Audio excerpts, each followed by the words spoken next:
दुनिया में जो भी सन्यासी हुए, इब्राहिम, बुद्ध, क्राइस्ट से लेकर कोई भी धर्म पिताएं, प्रवृत्ति के पक्के रहे या कच्चे रहे,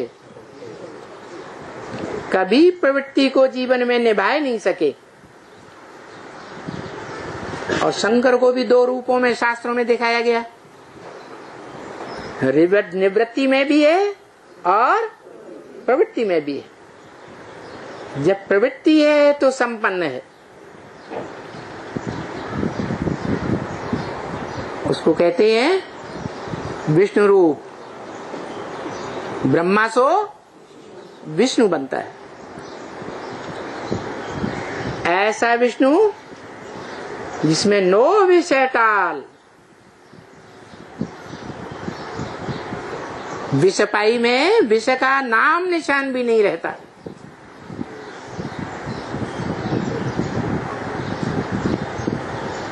कौन सी शक्ति आकर मिल जाती है? दुनिया के सारे काम काहे से होते हैं?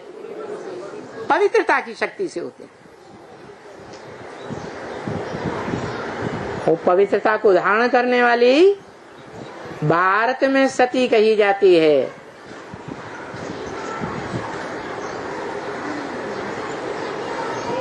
जो 2 नंबर की सती मानी जाती है, वृंदा, तुलसी का अवतार, सेकंड क्वालिटी, उसमें भी इतनी शक्ति है कि जब तक राक्षस जालंधर के पक्ष में रही तब तक उसको भगवान कहा जाने वाला, माना जाने वाला, उसका कुछ भी नहीं बिगाड़ सका। पूरा परिवार भी कुछ नहीं बिगाड़ सका। और जो वही सती उसके कंट्रोल से बाहर चली गई तो धराशायी हो गया।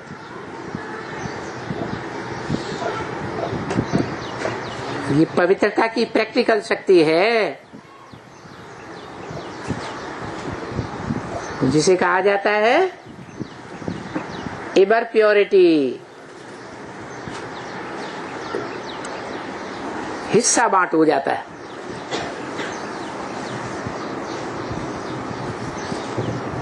थ्योरी हमारी और प्रैक्टिकल तुम्हारा,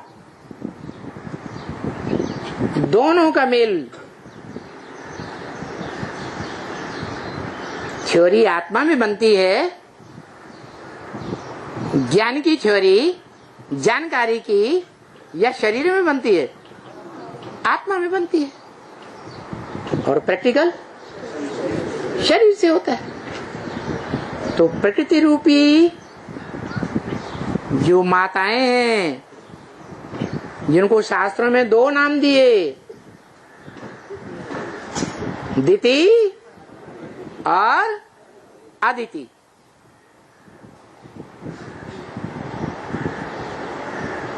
दोनों शक्तियां हैं। किससे शक्ति लेती रही? कश्यप। काश्य माने तेज, योग का, पा माने पीने वाला, जो योग का तेज पीने वाला संसार में योगीश्वर नाम से प्रसिद्ध हुआ। योगी राज के नाम से जाना जाता। चाहे कृष्ण नाम दें, चाहे शंकर नाम दें, चाहे ब्रह्मा का पहला पुत्र सनत कुमार नाम दिया जाए, योगीश्वर एक ही होगा या 3 होंगे? एक ही है। उस एक ईश्वर योगीश्वर से सारी जड़ जंगम सृष्टि कोई न कोई रूप में आगे पीछे योग जरूर लगाती है।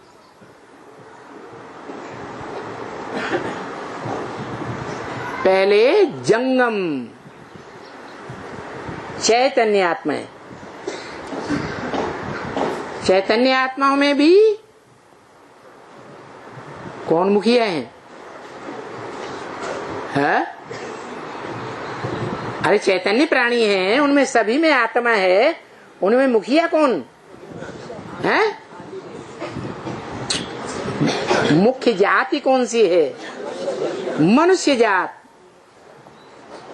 क्योंकि मन वाली है। तो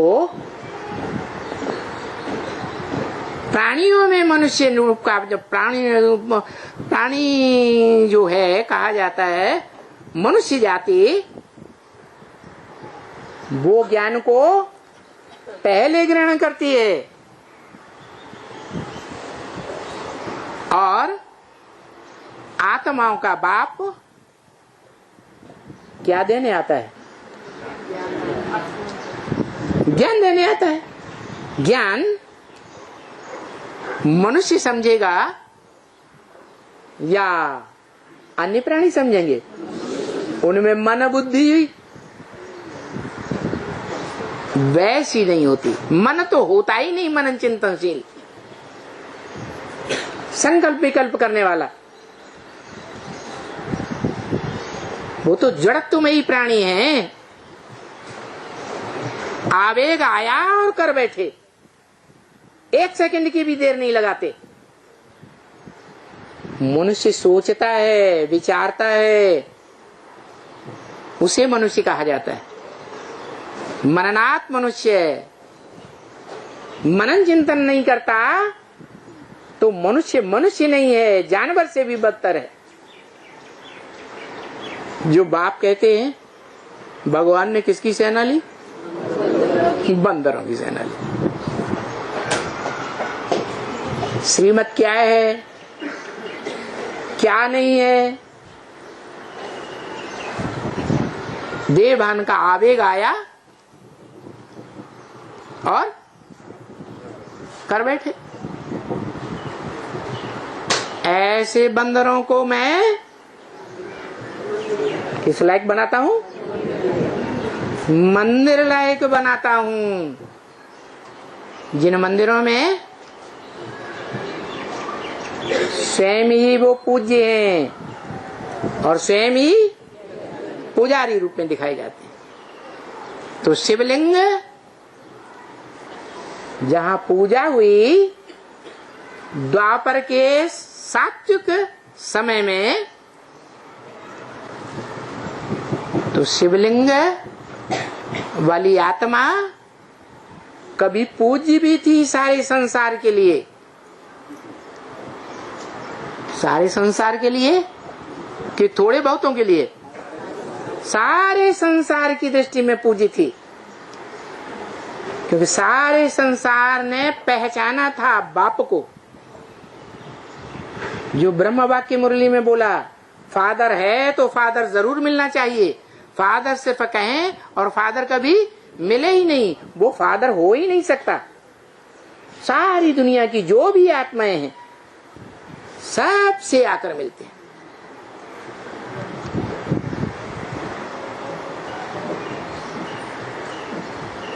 जो परमधाम वासी है वो धाम तुरिया धाम है, लेकिन जड़त्व में है या वो धाम चैतन्य है? जड़त्व में है।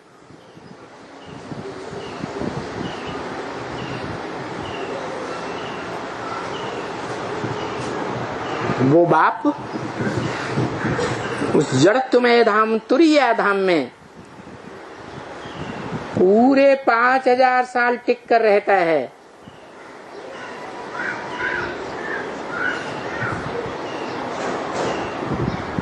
वो सभी चैतन्य आत्माओं का बाप है या सिर्फ मनुष्य आत्माओं का बाप है? सभी चैतन्य आत्माओं का बाप है। लेकिन मजबूरी ये है कि जो भी और प्राणी हैं, आत्माएं, वो ज्ञान धारण नहीं कर सकती। इसलिए ज्ञान की प्रॉपर्टी देने के लिए चैतन्य मनुष्यों के बीच आता है। चैतन्य मनुष्यों के बीज में आता है। यह जड़ बुद्धि वाले प्राणियों में आता है। कितने टाइम के लिए आना चाहिए, टाइम भी बता दिया ब्रह्म वाक्य में। कितना है? 100 साल। लेकिन 100 साल जो है वो सूर्यवंशी बच्चों के लिए या सभी धर्मवंशियों के लिए? सभी धर्मवंशियों के लिए। जो सूर्यवंशी चंद्रवंशी बच्चे हैं, जो खास 2 धर्म स्थापन करके जाता हूं। कौन कौन? सूर्यवंश और चंद्रवंश।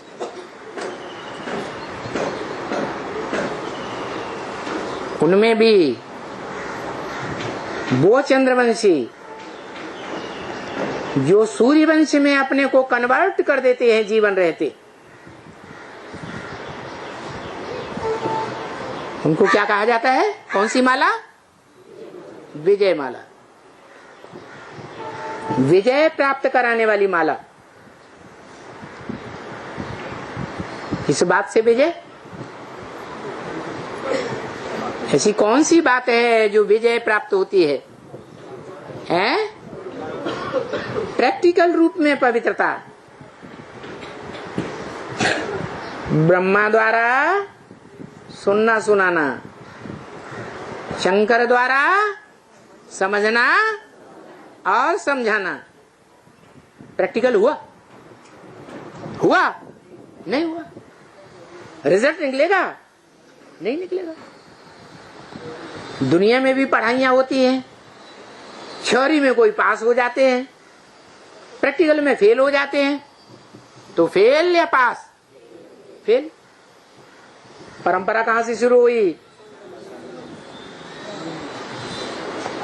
संगम में जब भगवान बाप का पाठ चलता है, तब से ही ये परंपराएं शुरू होती। मम वर्तमान वर्तन्ते मनुष्या पार्थ सर्वस्य।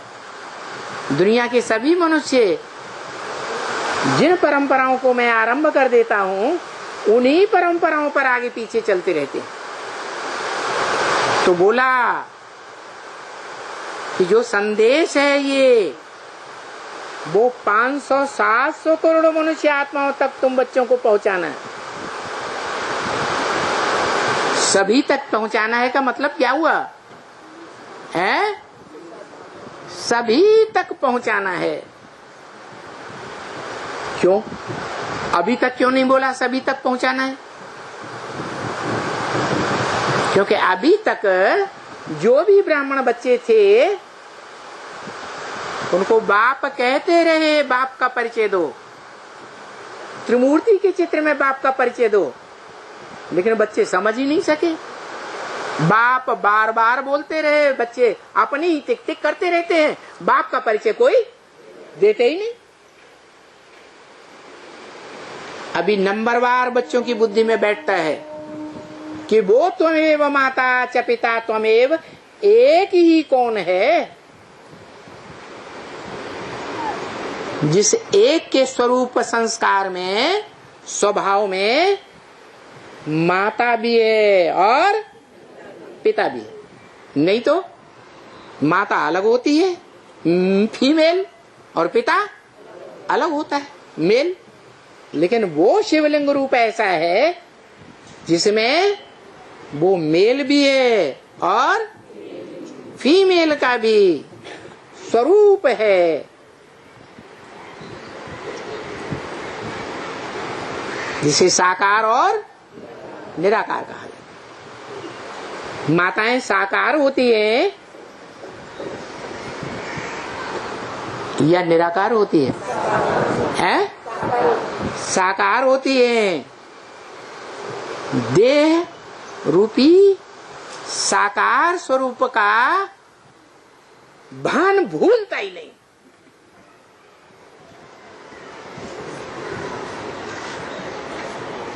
घड़ी घड़ी वो भान सवार रहता है।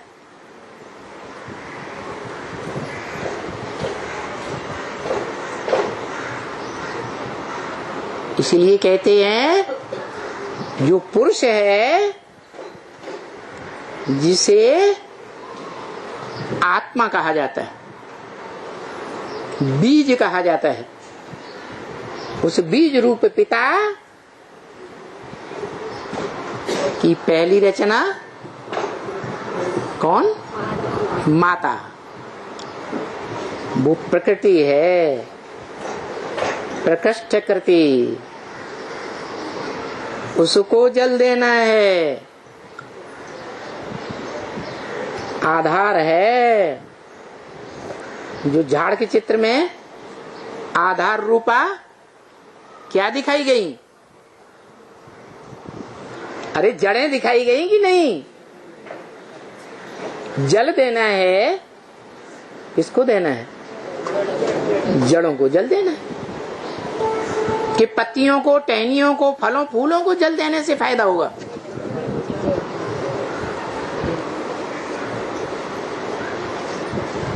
ये स्नेह का जल है, प्यार का पानी है। लेकिन गंदला पानी चढ़ाना है या स्वच्छ जल चढ़ाना है? हैं? स्वच्छ जल चढ़ाना है। जो स्वच्छ जल है उससे षष्ठी रूपी वृक्ष क्या होता है? सरसब्ज होता है, गुले गुलजार होता है। कब होता है? आरंभ क्या है? आरंभ है कि दाना खाक में मिलकर गुले गुलजार होता है। कोई भी धर्म रूप का पिता बीज रूप है,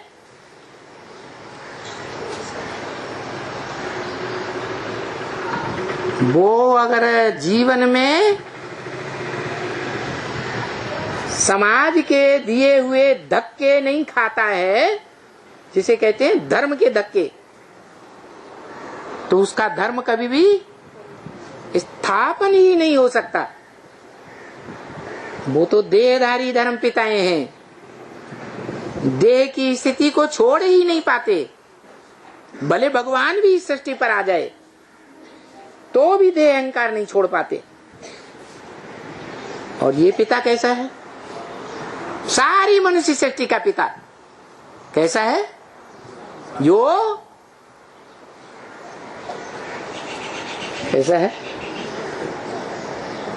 पूरा मुर्दा हो जाता है,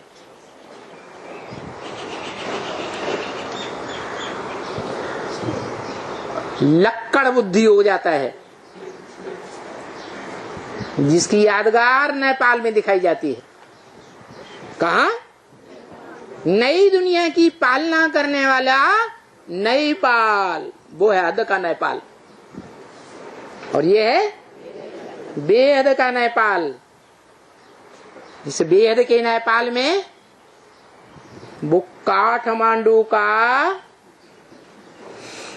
काठ का बना हुआ, मंडू को माने मेढक,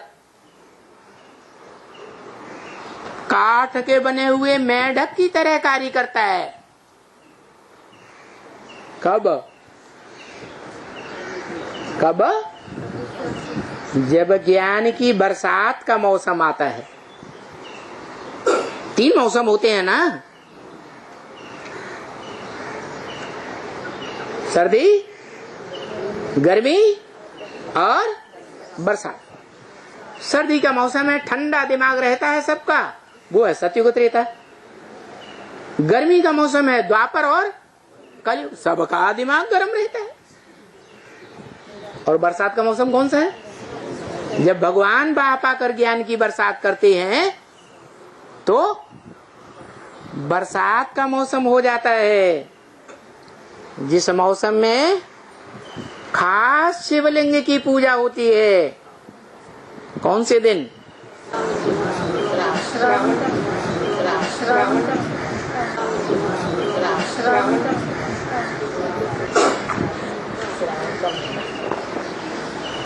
श्रावण के महीने में, जो श्रवण कुमार के नाम पर श्रावण पड़ा है, जिसकी यादगार भक्ति मार्ग में 2500 साल चलती है।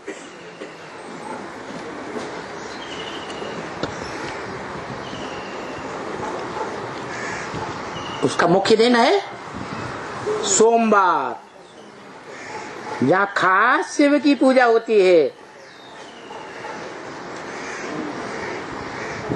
गुलाब के फूलों से सजाया जाता है,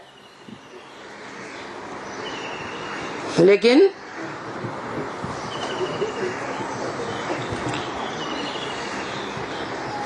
जिस संगठन रूपी देश में सजाया जाता है, वहां जो अव्वल नंबर का पुरुषार्थी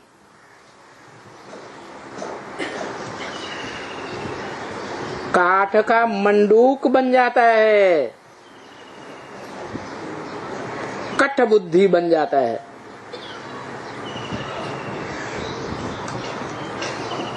जैसे कृष्ण को मुरली दिखाते हैं भक्ति मार्ग में, काय की मुरली होती है? सोने की, काठ की मुरली होती है। अरे कठ बुद्धि की बुद्धि में कुछ बैठेगा है? नहीं बैठ सकता।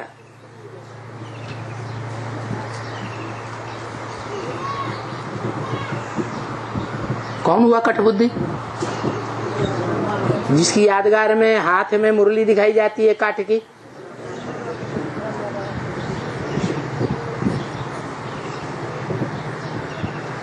मुरली का एक भी पॉइंट गहराई तक बैठता ही नहीं।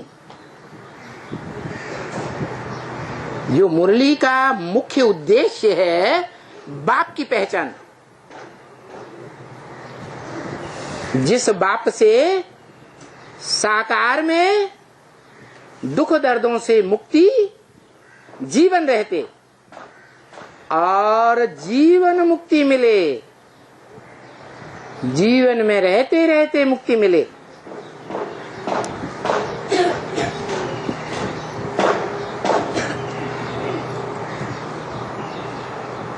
उस काठ की मुरली को धारण करने का भक्ति मार्ग में जिसका बड़ा यादगार चलता है, मुरलीधर है। वो मुरली का मर्म ही नहीं जानता, तो स्वयं भी कठबुद्धि है और बाप को नहीं पहचानता, इसलिए कठबुद्धि कहा जाता है।